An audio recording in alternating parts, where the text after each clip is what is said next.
everyone. I'm Christa Clark with artisticvegan.com, and today I am joined with Colleen Patrick-Goudreau, whose compassionate living philosophy is propelling plant-based eating into mainstream and forever changing how we regard animals. She is a recognized expert and thought leader on the culinary, social, ethical, and practical aspects of living compassionately and healthfully. Colleen Patrick-Goudreau is a speaker, cultural commentator, podcaster, and award-winning author of 7 books, including the best-selling The Joy of Vegan Baking, The Vegan Table, Color Me Vegan, Vegan's Daily Companion, On Being Vegan, The 30-Day Vegan Challenge, and her newest book, The Joyful Vegan, which is how to stay vegan in a world that wants you to eat meat, dairy, and eggs, which is so true. And she is an acclaimed speaker and beloved host of the inspiring podcast Food for Thought, which has been voted favorite podcast by Veg News magazine readers several years in a row. She launched a spin-off podcast called Animology in 2017. Along with fellow advocates, she recently formed a political action committee called East Bay Animal PAC to work with government officials on animal issues in the San Francisco Bay Area. Colleen shares her message of compassion and wellness on national and regional TV and radio programs, including a regular segment on Good Day Sacramento, and as a monthly contributor on National Public Radio, KQED. She's appeared on the Food Network, CBS, PBS, and Fox. Interviews have been featured on NPR, Huffington Post, U.S. News, and World Report. Her letters and editorials are published in publications such as the New York Times and the Atlantic Magazine, and her recipes have been featured on Epicurious and Oprah.com. Colleen lives in Oakland, California with her husband David and 2 cats, Charlie and Michiko. Welcome, Colleen. And would you like... Thank you. It's so long. Sorry about that. No, it's wonderful. You have such wonderful accomplishments, and it's a huge inspiration to me, and it's a pleasure to talk with you. And would you like to tell us a little bit about yourself, and maybe how did your journey into veganism start, and how has it blossomed over these years, and do you stay vegan? Yes. Well, thank you. And it's lovely to be here. I grew up on the East Coast. Many years ago, I moved to the West Coast over 20 years ago and have been here ever since. And my journey is, I think, very typical. I, kind of in short, was a typical American kid, eating typical American fare. Also very much loved animals and would never have hurt an animal. I mean, intentionally, certainly. And, I often say that I think my story is really ordinary. There's nothing extraordinary about it. I was one of those kids who loved animals, and I'm still one of those people who love animals. I love being around them. But you don't have to love animals to not want to hurt them. So even if someone doesn't identify with that part, I think most people would say that they're compassionate and they don't want to hurt animals, again, at least intentionally. And so I was that person and had no idea that I was hurting animals by eating them, because I wasn't making those decisions for myself. My parents were making those decisions for me. And they weren't making those decisions to hurt me. They were making those decisions because that's what everybody else does. And so when I, was old enough to kind of make my own decisions and just kind of start thinking critically about things, I was probably about 19 or 20. I didn't make the connection until then that, I was eating animals and that animals had to be hurt. So I read Diet for a New America, which was John Robbins' book. And it was really poignant for me because John Robbins was the son of the man who started Baskin-Robbins, which was an ice cream chain, still is. And my father actually owned some of those ice cream stores, and along with some Breyers stores. Like, he was just a little, he owned ice cream stores. And so I grew up eating Baskin-Robbins ice cream, and I grew up eating ice cream and dairy and lots of it. And so it was really poignant for me that John Robbins was the author of the book that really began my journey for me. And it was just the first time I had heard about these issues related to animals, specifically animals we eat. I had never seen the photos. I had never seen animals in factory conditions. And it just blew my mind. And my first instinct, which is what I think most people, how they respond. I think most people think like, I don't want to be part of that. And so some people say, I don't want to be part of that, so I'm going to seek out humane, or I don't want to be part of that, so I'm going to seek out something that just doesn't treat the animals as badly. And that was kind of my notion as well. Like, I kept eating dairy and eggs, but I stopped eating land animals. And I made the excuses that we all make, which is, well, I'm getting humane, I'm getting free range, I'm getting organic, when really it doesn't matter how the animals are raised. You can raise them in the most wonderful circumstance. In the end is the same. And I didn't make that connection for a few years after I became, well, first pescatarian, then vegetarian, and then just kept seeking out answers, kept asking questions, kept reading books. And when I read a book called Slaughterhouse, I always say that I do read happy books as well. But when I read a book called Slaughterhouse, that for me was the final awakening. And the thing that really turned my thinking was not just that slaughterhouses are awful and slaughter is awful and violent. It's that it's a culture of violence, that we create a culture of violence and we're desensitizing the people who work in the slaughterhouses. Now, I know people have a notion that everybody who works in a slaughterhouse is a horrible person. They're already desensitized. It's not the case. It's not the case at all. It is a function. They have to be desensitized to, once they're working there, in order for them to keep working there, they have to be. And so that was it for me, that I just couldn't support this culture of violence. And literally that was the moment I just said, whatever I'm vegan means, I said, I'm vegan. I called my husband. I was out of town on business at the time. And I said, I'm coming home and I'm vegan. And I was sobbing and I said, I can't have any of this stuff in the house. And that was the beginning of it. And I just was naturally an activist. And so I started doing my own advocacy to raise awareness so that other people would have that same epiphany. And then we can talk about more. I mean, I have a master's in English literature. I never thought I would teach cooking classes, but because people kept saying, well, what do I eat? I get it. I don't want to be part of it. What do I eat? And where do I shop? And what about protein? And what about protein? And what about protein? And what about, like, all these questions that are the same questions that we get over and over. I just felt that people would make the change if they had the resources and the tools. So that's what I've been doing for 20 some years, is giving people the tools and resources so that they could say, okay, I can do this. I can do this. Right. Well, you're doing a great job, and I can't say how much I really enjoyed your book. And for me, I've been vegan, and I found the path on how to stay vegan. And so when getting into the later chapters, it's really, really exciting for me with finding your voice and finding your tribe, but also going through and reading the first parts of it and realizing all the different emotions that one person goes through just through transitioning into a vegan lifestyle. And I wanted to talk about how you broke it into stages from stage 1 all the way up into stage 10. And just from not wanting to know, we start from this, I don't really want to know where my food comes from. I just kind of want to eat, my bacon and eggs or whatever. And then stage 2, the awakening, kind of like how you had with the different books that you read, and then finally in between to the stages of 10 to you integrating and adapting and being a joyful vegan. And I was wondering if you could discuss the different stages and emotions that we can go through on this path to veganism. For sure. So I started teaching the cooking classes. I started doing the podcast. I started writing my cookbooks. I was traveling and speaking. I was talking to audiences. And as I started hearing back from people, and I did, I wrote the 30-day vegan challenge, and I have the online program as well. So helping people go through the transition of initially not eating animals to eating animals, that is its own transition. I know a lot of advocates or a lot of vegans who've become vegan forget that they were not vegan at one time.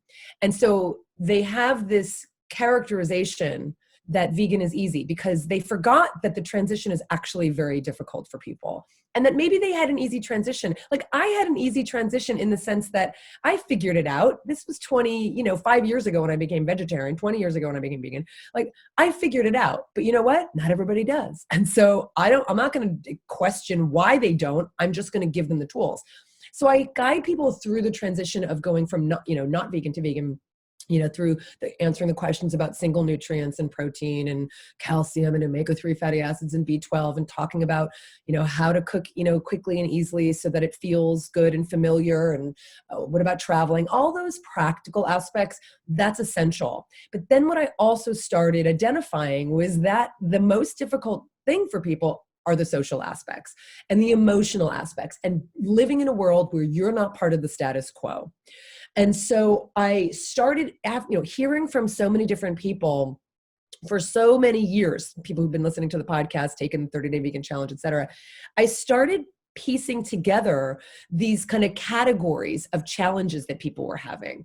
And so I started identifying them, and I call them the 10 stages. of what happens once you then go through the transition. So there's going through the transition, which once you get on the other side, that becomes habitual. And, that's what, being vegan might be easy. Becoming vegan is challenging, right? So great. Now you're vegan. Fantastic. It feels natural. It feels authentic. It feels good. But then you start encountering all these other aspects of living in a world where everybody else is eating meat, dairy, and eggs. And that's challenging. And again, I have to keep saying, a lot of what I do is a response to what I'm hearing, whether it's people who are challenged by becoming vegan or vegans who judge who judge non-vegans, and just judge also just the world, right? And just think, why can't everybody think this way? I don't understand. It was easy for me. Because it's a complicated world, because we're complicated people. And we really want to belong. And so I know there's a lot of people who say, well, if you care so much about what other people think, then you care more about that than you do animals, and you care more about that than you do your health. So you're not really authentic. Really, it is not that black and white. I wish it were. I really wish it were that easy, but we're social creatures, and what people think matters. And if we feel that we don't belong, especially in communities where we once belonged, we will be challenged, and we will identify the thing that makes us feel different. And we will say, that's the problem. And if that's the problem, then I'll stop doing that. And that's the risk of people stopping being vegan. It's not because they don't care. It's not because they don't want to be. It's because they haven't. Now, that's not to say that there aren't skills to learn and tools to gain to withstand that. And that's what the 10 stages are. And so I'll pause if you have anything to say, because I could go on, because that's no, keep going. It's wonderful. That's the beginning of, okay, so what are these challenges, and how can you then gain these skills to feel confident, to feel joyful, to stay vegan, even if the risk is that you wouldn't stop being vegan, even if that's not the risk for you. Like, I could never not be vegan. Okay. But you might feel hopeless, and you might feel joyless, and you might feel frustrated, and you might feel judgmental. So, okay, how do we navigate that, all those things in this world, so that we can be joyful, we can be hopeful, and we can not be judgmental? So that's what the 10 stages are. And so so the starting point of the 10 stages is once you become vegan. And as you said, the first very beginning of the book is talking about, don't tell me I don't want to know. So I first start with why we resist it so much. And the reason I talk about why we resist it so much is so that we can understand why everybody else resists it. Because if we forget that we once resisted, and most of us did, then we're not going to be good advocates for helping other people who we want to just have a knee-jerk reaction and say, well, obviously they just don't care. They're just insensitive. They don't want to know, and they're just blind. Well, that's true, but why? There's a reason. And the reason is that we all want to belong, and we all want to, not feel like we're, the sore thumb sticking out. From a social perspective, a cultural perspective, a religious perspective, all of it. We're getting messages from everywhere around us that we should do what everybody else does. Okay. So now once we know that those are the blocks, and that's what compels people to stay asleep, now once we become awake, what happens? And the first thing is you consume everything you can about these issues that you weren't thinking about for however many years you've been around. And you start reading every book and watching every documentary and finding everything you can about whether it's the animals or the health, the single nutrient, all of it. You just ask, how could this be happening? How could this be happening? Is this real? Is this possible that we could kill 10 billion land animals every year in the United States? I mean, that's just the United States, right? Worldwide, 45, 50 billion. And that's not even including aquatic animals. That's just land animals, right? How is this possible? How is it possible that I never heard that, consuming, meat, dairy, and eggs actually contributes to heart disease or diabetes or strokes or whatever it is? Now, I know that there's people who would say, how could you not know? Of course, all the information is out there. We have structures and systems in place that make it really difficult for us to know the truth and to believe the truth, right? Because we believe people and structures and organizations in positions of authority. We give them the authority to say, well, they know. My doctor, if he says I have to eat meat, then he knows. We give over our own either belief system or value system, for sure, to someone who's in a position of authority. Okay, so now we question that, And we want to become the authority. So we read everything we can. So that's the first stage. And that's exciting. It's so exciting when you're first awake and you want to just consume everything. What I do in each stage, Christa, is not just talk about what each stage is that we go through, but I talk about the risks of getting stuck in any of those stages. So stage one, again, these aren't prescriptive stages. These aren't, you have to go through these stages. This is what typically happens. Right. These are more like experiences to identify with. So, okay, great. You read all of this, you watch these documentaries, you become more informed, you become more authoritative on these issues. The risk in that stage is over-consuming. Over-consuming so that you're constantly, feeling like in order to stay informed, I have to constantly watch these videos, what animals go through in order to be true to them. I have to become an expert in nutrition, and you can become, right, for sure, right? Yeah, can feel the pressure, yeah. Feel the pressure, especially because the questions we get so often tend to be about nutrition. So we feel that we have to become an expert, and I joke that we feel like we have to become an expert in history, in nutrition, in anthropology, in animal husbandry, in ecology, in the culinary arts. Like we feel we have to be an expert in all of these things. And again, there's something exciting about that. I love consuming information. Like I would never say don't do that. But we just have to be mindful of not over-consuming so that we burn out, or that we get confused, or we get, etc. So that's the first stage. And I won't go into everyone in such detail, but the rest of the stages have to do with, the second stage, and we'll certainly pause and talk about any of them, but the second stage is when we say, how could I not have known? So in the first stage, we say, how could this be happening? And that's when we consume all the information to validate it. In the second stage, we say, how could I not have known? And we start to feel remorse that we were so blind that we didn't see what we now see. Right, and that's the, I talk about the guilt and the remorse of not having known, whether it's around, again, the health issues or the animal issues. And of course, the risk in that stage is if you don't forgive yourself, if you don't let go, if you don't just understand that there was a time you were once asleep, and there were all these systems supporting you staying asleep. Right. We need to just get through that and just forgive ourselves. And again, when we do that, we're better able to feel more confident in ourselves and be able to share that with others. A lot of them, the stages have to do with the social aspects. And so stage 3 is coming out. And that's when we tell our friends and family and coworkers for the first time. Because there's a lot of reluctance. Especially when you're raised not in that standard way. Not in that standard way. And all of us are. Yeah.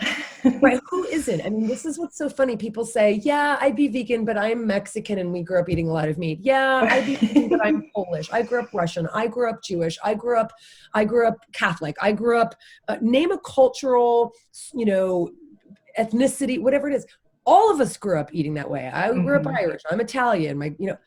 And yet, honestly, we also eat vegetables in all of those cultures. Like there's vegetables, but we associate the cultural identity with animal products because they're such a prevalent part of our cultures and our ethnicities and our, histories. But if you go even further back, the foundation is vegetables. The foundation are plant foods.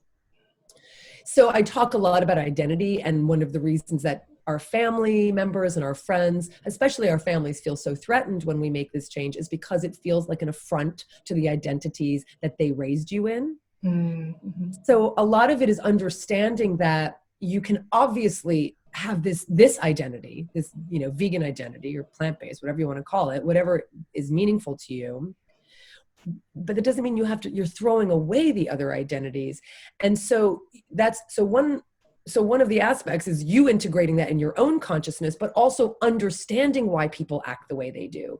Your parents are not doing it because, again, I'm saying all this as if I knew this when I was going through this transition. A lot of this is obviously drawn from other people's experiences, but from mine as well. And, I did not have all this knowledge. I didn't have all this awareness when I first became vegan because my parents reacted negatively when I first became vegetarian and then vegan. And I didn't understand it. It felt really bad. I'm like, I'm just trying not to hurt anybody. Like, really? Is that so upsetting? You raised me compassionately. Like you taught me to be a compassionate person. And now you're criticizing me and you're defensive because I'm they took it like personal against them or something. Exactly. So I experienced that, and that's what happens. They do take it personally. So the reason I'm sharing all this is because I get it. I went through it. I experienced it. And all I'm saying is, if we understand that that's what's happening, we're better able to not take it personally that they take it personally. Mm-hmm. Right. So we need to understand why they're acting the way they are. And like I said, I think a lot of it has to do with them feeling threatened, that we're rejecting them, that we're rejecting what they taught us, what they gave us.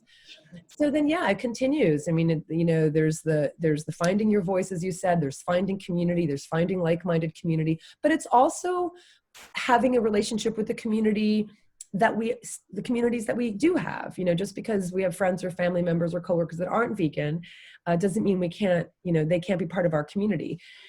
I think we have to find a new way of being with them, because it's such a huge part of our lives, and our so many of our social engagements are revolved around food. So there's a new way of being with our non-vegan friends and family members. But one of the things we also need to do is find like-minded community, so that we don't feel like we're constantly explaining or defending ourselves. Sure. So anyway, that's the gist. It's being comfortable in our own vegan skin as you go through all these. And as I said, they're not prescriptive stages, and they're also not linear. You don't go from stage 1 to stage 10 and then you're done. Right. And I liked also how you mentioned, like, if you start watching the information and then you, maybe you've stopped watching it for years because you're like, okay, I get it. But then you said it's good to actually go back and, refresh those neurons and rewatch the information, and then you can let it go and go on about your life, but not to just forget about it. That's right. So this is, every one of these stages, and it's really just everything in our own lives, it's about balance. So as I said, it's not about over consuming this information. It's also not about forgetting and not looking ever again, because you really can forget. We do wake up, and it is a gift, but we can go back to sleep again. And I think one of the ways we can go back to sleep again is if we stop looking and we don't ever bear witness again. So we have to find our own balance in terms of what's comfortable for us. And having like-minded people in your life helps, because it just becomes part of your everyday experience. And you talk about it in a way that's, you're reminded and what have you. So it is about finding balance, and it's just, you're rotating through these stages the rest of your life, because this stuff is not just about veganism, it's about life. It's about... I found the same about that book. I thought, it's not just about vegan. I think anyone could really read the book and benefit from it, with all the different knowledge that you weaved in through all the different books that you've read, and it shone through. So that was really a gem. It's kind of great. Yeah, so package it. I think we package it just being like the joyful human. And then I was going to say the Finding Your Voice, stage 7. I love this chapter, and I'd actually read it just before we were about to get together the last time, and then it didn't work out. But I thought it was cool that I had read it right before we were going to talk. But you give really great communication skills, and from speaking your truth to active listening. And I really loved the tea ceremony story, and I was wondering if you could kind of tell that story and what active listening is. Oh, right on. Yeah. This is all practice. None of what I'm about to say is easy, and none of what I'm about to say happens once when we just go, oh, that's brilliant. I love that. I'm going to do that. And then we do it. Like, it is practice. Absolute practice. All communication is practice. So yeah, so active listening is one of the skills that I recommend we practice when communicating with people. Again, whoever the people are and whatever the topic is, but specifically around this issue, I talk about active listening, which is quite literally listening. I mean, we should be expending as much energy listening as we do talking. It should be exhausting, being focused and really being present and really hearing what someone else is saying. Because let's be honest, most of us are thinking about how we want to react and respond.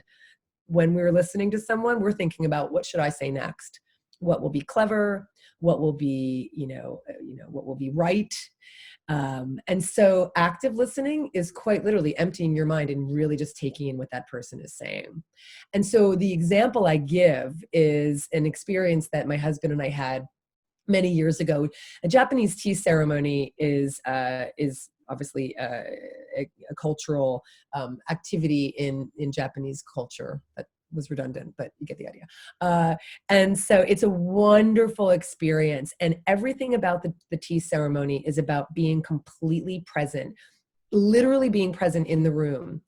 Like you come in and you acknowledge the flowers that they've chosen for that particular event. You acknowledge the scroll they have. You acknowledge the other attendees. You acknowledge the host. You, as you're served the tea, everything is just about being mindful and present. It's so beautiful, and it's very challenging because we're so used to being distracted and multitasking. And there's one of my favorite parts is when you're served the tea and the host will come, the person serving you will come right in front of you, bow to you, you bow back, and give you the teacup, and you drink the tea and you put it down and you make a comment about the tea. It's delicious, it's wonderful, whatever. But before you drink the tea, you actually bow to the person you're about to go before and say, thank you for forgive me for going first. And you bow to the person who just went and said, thank you for letting me go next. Everything is just this moment by moment, presence.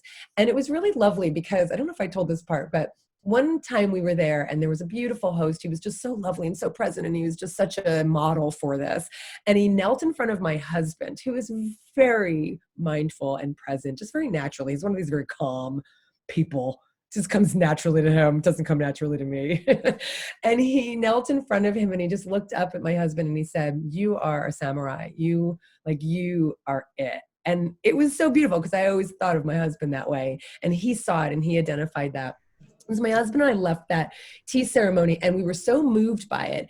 And it became a model for how we try to engage with the world, with each other.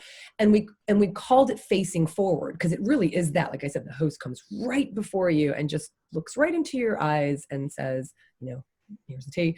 And so we called it facing forward. And so one of the things that I'm sensitive to is someone being present when I'm talking. It's kind of one of my pet peeves because I came from a family who wasn't very present when I was speaking. Mm-hmm. And I try to be this for other people when they're speaking. And so often in my relationship with my husband or, family, especially in the past, when I felt they weren't listening, what's the first thing you say? Are you listening? Or you're not listening. Or you're not listening. Yeah. Yeah. Right? You're not listening. You're not listening. And then they say, what do they usually say back? I was listening. I was listening. Yeah. And then you go, no, you weren't. And then it becomes, tell me what I was saying. Exactly. Right. It just becomes this, you've forgotten then what you were actually saying. And it becomes more about the fact that you didn't feel that they were. So my husband and I started using the phrase, facing forward. And so instead of saying you're not listening, could you please listen? We say, I need you to face forward. Mm-hmm. And it's a much less defensive reaction because you can deny it. You can say I was facing forward, but you kind of can't because I can tell that you weren't. Right. And so that became a model for active listening. And that's the example I gave in the book, to just really be present, look in the person's eyes, empty your mind of what your thoughts are and listen to what their thoughts are. And it just makes you a better communicator because you then ask questions that are just, then you're more engaged and you're asking them questions rather than you being so quick to have an answer. So it's constant practice, but like any muscle, like it becomes stronger as you use it. Absolutely. Kind of like affirmations or something else that you practice, just a new form. I really liked that. It really resonated. And I liked you mentioned you were reading the Tao Te Ching, I might say that wrong. And the two words you were able to break it down to were, let go. And I thought that was really, really wonderful. I don't know if you wanted to expand on that. So often we cling to themes in life and situations or outcomes or expectations, and I thought that was really beautiful. And the different quotes that you included in the book too. Oh, thanks. No, you said it. I think the source of all of our unhappiness or anxiety is us clinging to an expectation, period. Mm-hmm.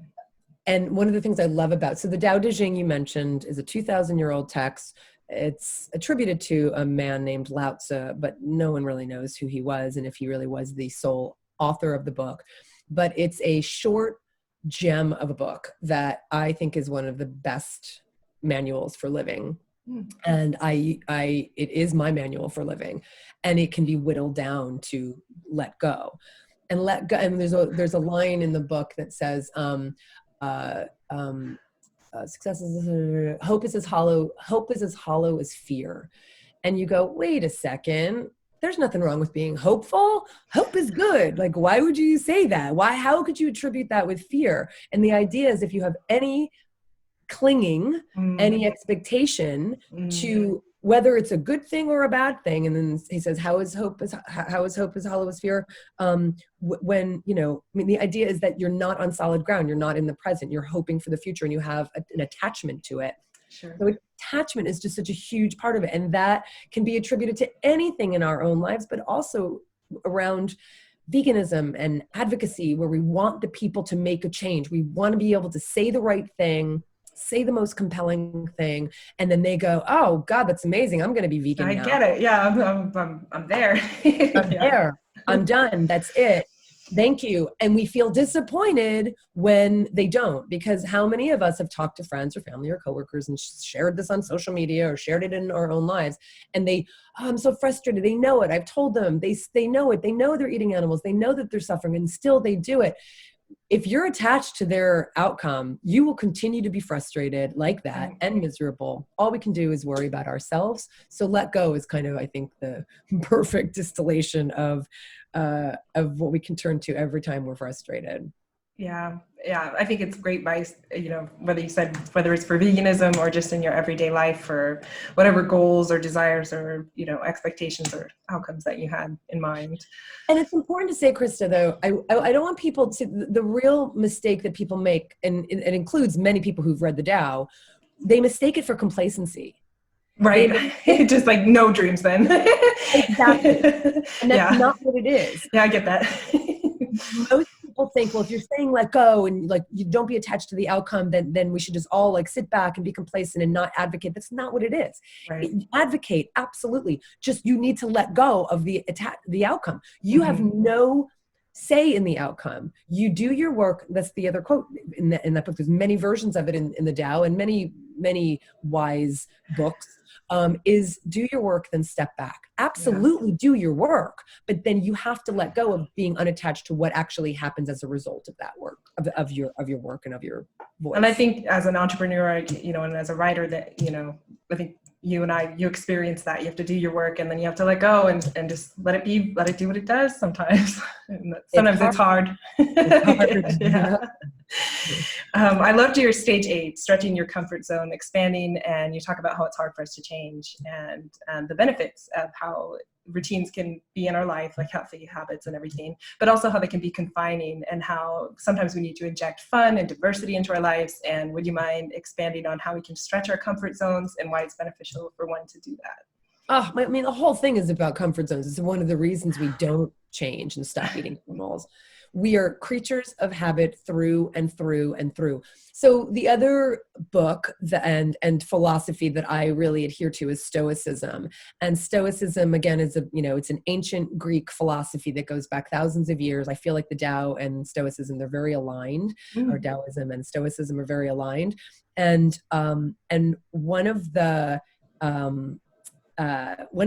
principles in Stoicism, or one of the practices that Stoics traditionally have taught, is to do things for the sake of changing the habit, because we're so wrapped up in our habits. So literally just doing something different. I love my routines.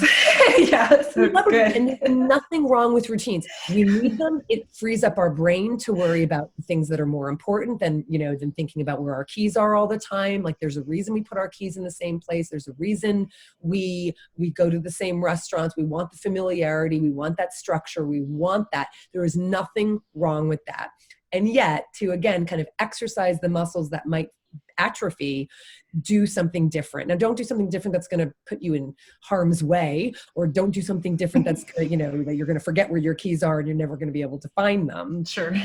But doing things, if we talk about bigger habits, eating something different, trying a new restaurant, trying a new cuisine, cooking for the first time, reading a different kind of book, reading a book, about, different kind of politics than you would normally read. Or, if you don't read history, or if it's music, listen to a different kind of music than you would normally listen to. We just get so trapped in our own habits that it's really sad. I mean, if we looked back on our lives, we would say that, gosh, I haven't ever done this. And yet when we do something new, it feels so good. And we really wind up quite literally stretching our perspective of the world and our beingness in the world. And it's a good thing. So now what happens, I think, naturally when you have the awakening and when you do become, and again, we're talking about veganism specifically, I think it happens naturally because you are forced to do something different. Now, my argument is one of the reasons people resist becoming vegan is because they are afraid of the change. They don't know what it's going to be. They don't know what it's going to look like. And people are afraid of the unknown. But again, there's the fear, right? So let's let go of the fear and just take a chance. And then when people do take the chance and become vegan, then they go, okay, well, I'm not going to that restaurant anymore, or I'm not eating that cuisine anymore, or I've never seen that there was that item on that restaurant menu before. Let me try it. So I think a lot of it happens naturally. People will cook for the first time. I taught cooking classes for 10 years. I can't tell you how much I loved when people came to the classes who had never cooked before. Oh yeah, wow, that's cool. Never cooked broccoli or rice.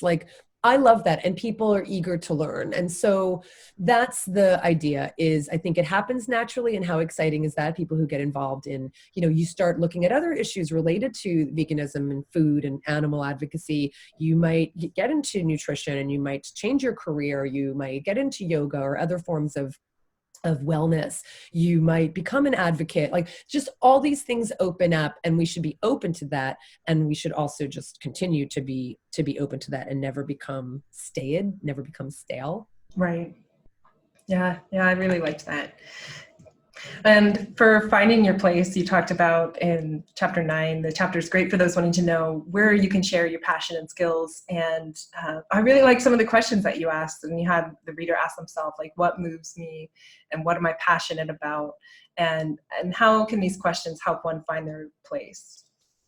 Well, that's what, again, happens naturally when you've had such a revelation, oh my God, I'm looking at the world through a new lens now. A lot of people want to do more. I will say that if all you do is dedicate your life to kindness and compassion and you don't eat animals, that's really good. And if that's all you ever do, that's really positive. I know there's a lot of, again, people out there who say, nope, that's just the beginning. If you're not advocating, then you're not part of the solution. Bull. You are doing a lot just by not eating animals and making an effort to live compassionately. And yet, lots of people want to do something more. It doesn't mean you have to change your career. It doesn't mean you have to do something that is really outside of your comfort zone. Don't do something that you're not going to be good at. Right. Stretch them a little bit. Let me tell you something. When I was standing on the corner, in Berkeley showing slaughter videos, that was a little outside my comfort zone. You're ahead of the voiceless people. And it's so funny. I was the cube. People said to me, "What do you think about Anonymous for the Voiceless and the cube? Do you support that?" And I said, "I did that. TV. It got it from me, Well, it didn't come from me, and I'm not. No, I'm just kidding. It's a form of advocacy that it's necessary. There's some aspects of it that I'm not sure about. I was I was showing the video. People, here I was handing out, why vegan brochures. And I loved those conversations. They're really powerful, but it did stretch my comfort zones. Yeah. So I encourage people when they're trying to find out how they should get involved to ask the questions, as you alluded to. What am I good at? What do I love? And what does the world need? Where's the need? And that's good for anyone to ask. Good for anyone to ask for any situation. Again, I really think I'm going to repackage this book and call it Joyful Human, because it is absolutely, these are strategies and tactics that we can all take in our lives in general. And so asking those questions, and that doesn't mean that you're going to have all the answers right away. I also, encourage people to give themselves permission to change their minds. Maybe there's one form of advocacy you do in the beginning that you don't want to do. Just don't get stuck. If you feel like you're not being effective, or you're not happy, don't feel like you have to do it because people told you that that's the most effective and you have to do it that way. And I also emphasize that advocacy means voice. It literally means just using your voice. So even if you don't become a formal activist, and I do think there's a difference between an activist and an advocate, I think all of us are advocates by virtue of having an opinion. It's just a matter of, are we sharing our voice and that opinion in a way that makes us comfortable? Again, doing it through our own voice. Not everyone's going to do it the way I do it. I have a particular style based on my personality. So would you, so would someone else. So not everybody has to be an activist, but what I do want people to ask themselves is, am I not speaking up because I'm afraid? Am I not speaking up because I'm afraid of what they're going to think of me, or because I don't think I'm going to be good at it, or I don't want to seem pushy? And that's a lot of people say, live and let live. I'm just vegan, let everybody else do what they want. And I say, well, if you're not saying anything, they don't know who to go to. They don't know who to ask those questions to. They would be inspired by you if you just said, I'm vegan and it feels really good. And, someone might take that as you being pushy. Like that is possible. We've all been in that situation where all you have to say is, I'm vegan, and people go, God, will you stop shoving this down my throat? Right. I just said I was vegan. Like that wasn't a commentary on you, but people take it as such. So there's the example of, that's not yours. Let that go. That is not yours to control. But just so there's a difference between people becoming upset if you speak the truth versus you setting out to upset people. Sure. So if you're just out to speak the truth and speak your truth and use your voice in a way that is comfortable for you and within your own personality, that's just what I want for people, is that they don't not do something because they're afraid of how people are going to see them. And my favorite emails are from people who say, it just changed. Everything changed when I was just comfortable enough saying who I am and what I believe in, and not worrying about what everybody else thinks. It changed everything because people lean in and they go, tell me more. Like, I'm really interested in, you're vegan? I've been thinking about being vegan. But if you never say it, if you just never say it, then Right. there's nothing for someone to hang on to, Yeah. No, that's really good. It's important for us to share our truths and to speak out. That's good. In the stage 10, you finally go into the emotions and how we've found our tribe, we've gone out of our comfort zone, we found our voice, we've learned, and that maybe we've also learned that we don't have all the answers. But you discuss the abundance mentality and focus not on what you give up when you go vegan and when you have this lifestyle and you take on this path, but on everything that you gain. And I thought that was really a positive way to look at it, and I wanted you to talk about that and how that can in turn lead to being a joyful vegan. I am all about reframing. I'm very naturally optimistic. I am naturally a hopeful person. And again, that doesn't mean I'm a Pollyanna and I don't look at what's bad in this world. I just acknowledge that, first of all, we continue to progress and we continue to improve as a species. Yes, there is bad in the world, but that's not all there is. There is a lot of good in this world, and there are a lot of people doing good work to make it even better. And so that's my perspective, is that it's never going to be a perfect world. It will always be flawed because we are flawed, and it is just imperfect. That's just the way it is. And yet, despite that, there's so much good. And so I focus on that and focus on all of the good things we can do. Like, there's so many things we can do. Like, how exciting is that? You can dwell in how bad things are, or you can dwell in how good things are. Both are true, but which one do you want to focus on? Right. And so by the time you get to, it comes again, it's a practice. It's a decision you make that you're going to, that doesn't mean you don't look at what's bad. It means you don't stare at it. It doesn't mean you don't acknowledge that there's work to be done. It's that you get off your duff and you do the work to help make it a better place. Mm-hmm. If you're active, if you're off the internet and doing the work too, like engaging with the world, engaging with people, it's all about perspective. And so I very naturally come from that place.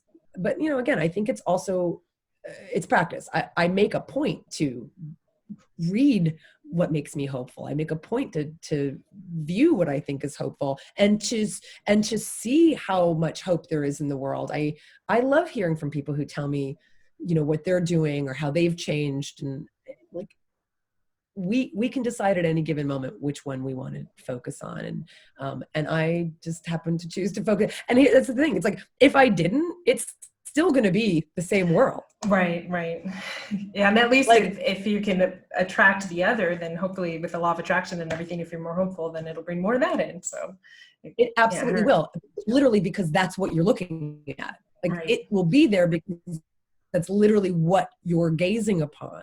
Mm-hmm. And you will also attract the other people. I have the most incredible people in my life who are hopeful, who are active, who are kind, who are compassionate.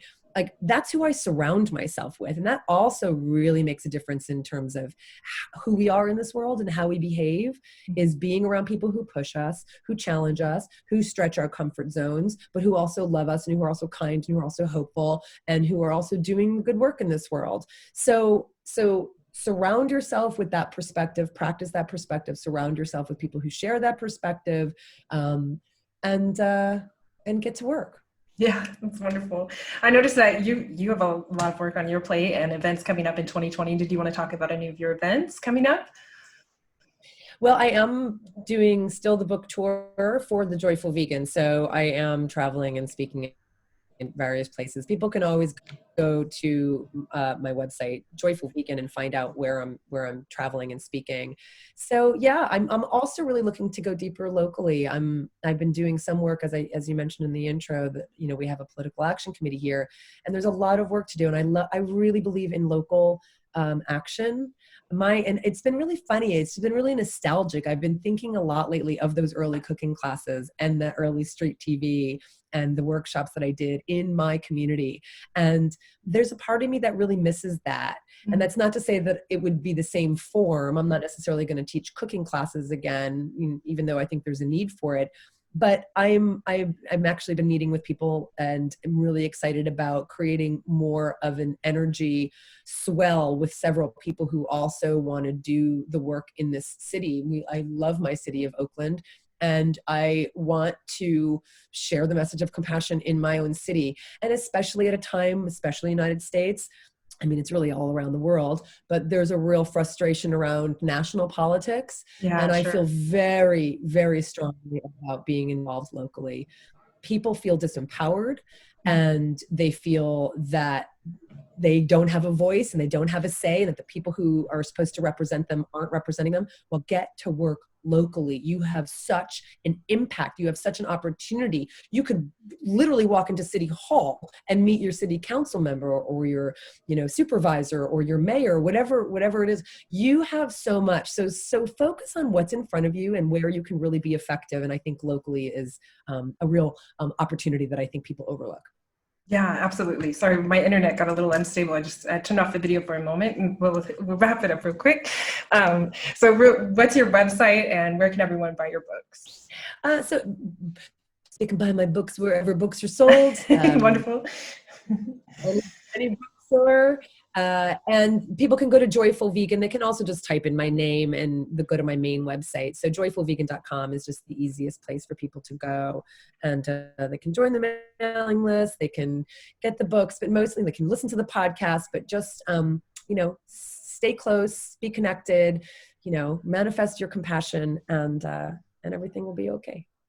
Wonderful. And for everyone listening, if you want to win a copy of the book, The Joyful Vegan, then you can just like the video that you're watching and comment below whether it's on mine or Colleen's. And winners will be announced in the comments of this video on Friday, 2/28. And then you could get your own copy of The Joyful Vegan so you can be well on your path. And I want to thank you, Colleen, for sharing your wisdom with us today. It's been a pure pleasure getting to know you better. And I wish you all the best in the new year and beyond. And thank you for spending your time with me and everyone else, and for being here today. Thank you so much. Really lovely to be here. You're just lovely. I feel like I did all the talking, but thank you for giving voice to compassion. Oh, it was wonderful. Thank you very much, and I look forward to doing it again. I hope sometime. All right, bye. Bye. Thank you.